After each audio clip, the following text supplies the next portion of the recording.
Hi everybody, welcome to the home of Crybaby Performance, where we try and they cry.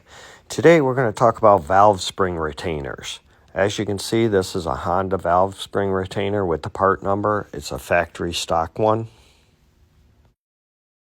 Here's the stock retainer part number called out in the Honda parts manual for the UT3. It's also the same one for the 160 model. Now we're going to take a closer look at the valve spring retainer. This is the bottom side. This is the top side. And now we move on to measuring the thickness. The thickness is 85 thousandths. It's never bigger, never smaller, always 85 thousandths. Now we move to the NASCAR Youth Series manual where it says all parts must be factory supplied Honda parts specifically made for the Honda GX 120 UT3 unless otherwise specified. So you have to use all the factory parts from the engine. We move to a different page in the manual where it says the same thing. Honda factory supplied retainers without any modification. So that means you can't run an aftermarket retainer.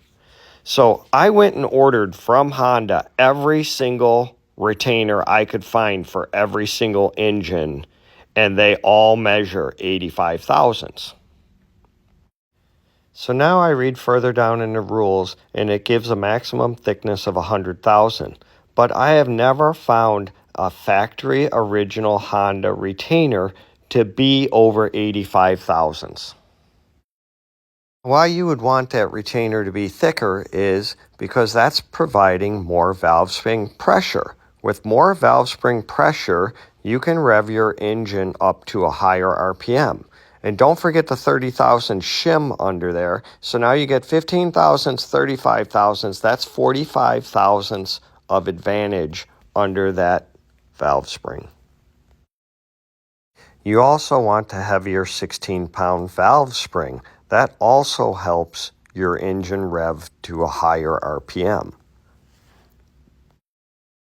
Every part number from Honda of this retainer, and it always has these two flared out areas, but sometimes has this dot and sometimes it does not have this dot. But the finish is always this golden brown finish, so you can tell it from the aftermarket retainer.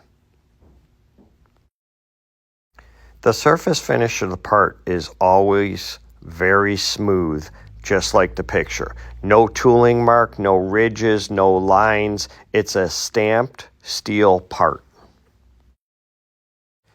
This is the thicker retainer I'm finding in a few engine builders' engines that is not stock factory Honda. It's a different color, it's thicker, it's not a stamped part, and it has the wrong color. When you flip this part over, you can clearly see the machining lines in the part. The edges are not broken or stamped like the original Honda part. So this in no way, shape, or form is an original Honda part or Honda part number. Now we move on to the aftermarket parts. I have been on every builder site. Anybody that sells parts for clones, for Predators, for bigger engines, and I have ordered probably 60 different retainers in, and here we go. I found it. A retainer that's 95 to 98 thousandths thick.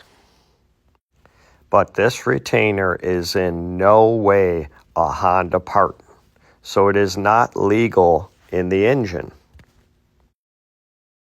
The genuine Honda correct part is on the left.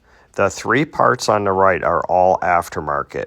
They do not have the same finish. They don't have the two flares on the stamping, and they are very close but don't resemble and are not in any way, shape, or form original Honda parts. If you're wondering why the other guy's so fast, these are the little details and tricks that nobody wants you to know about. This is an easy, non-invasive tech item.